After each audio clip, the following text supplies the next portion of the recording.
Di sini saya akan mereview jurnal yang berjudul Citra dan Kepribadian Manusia dalam Perspektif Psikologi Barat dan Perspektif Psikologi Islam.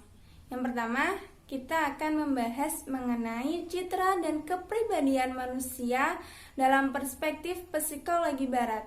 Menurut Roger Walsh dan Franz Vaughan, kajian mengenai citra dan kepribadian manusia dalam perspektif psikologi Barat masih berorientasi kepada antroposentris.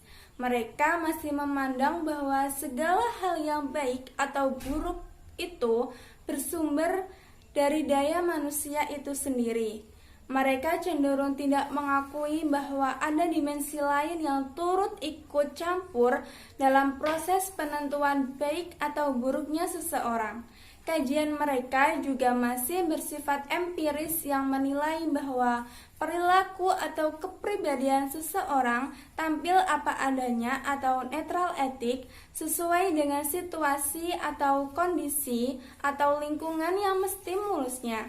Mereka juga tidak mendiskusikan perilaku atau kepribadian yang bagaimana seharusnya atau syarat etik, yang dimana dalam tradisi Islam perilaku yang tampil pada seseorang itu pasti akan ada konsekuensi baik atau konsekuensi buruk.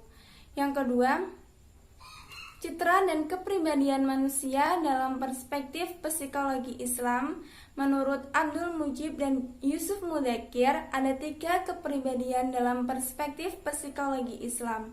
Yang pertama, kepribadian mutmainnah atau sirin principle, yaitu kepribadian tenang yang orientasinya kepada hal-hal yang baik, pencarian ridha Allah dan membawa kebermanfaatan baik bagi diri sendiri, hablum min an-nafs, orang lain hablum min an-nas, lingkungan atau alam sekitar hablum min al-alam, dan Tuhan atau hablum minallah.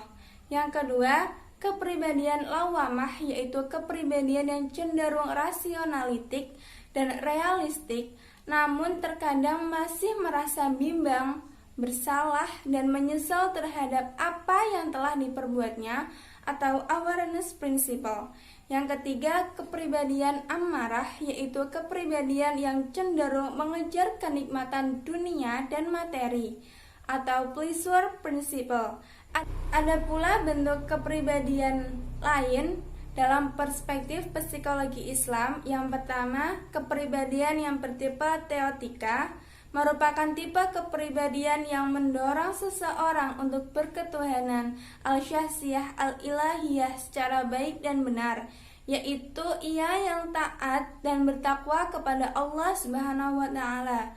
Yang kedua, kepribadian yang bertipe psikoetika mendorong seseorang untuk mengembangkan dan membentuk kepribadian yang baik serta mengaktualisasikan potensi kognitif, afektif, dan psikomotoriknya.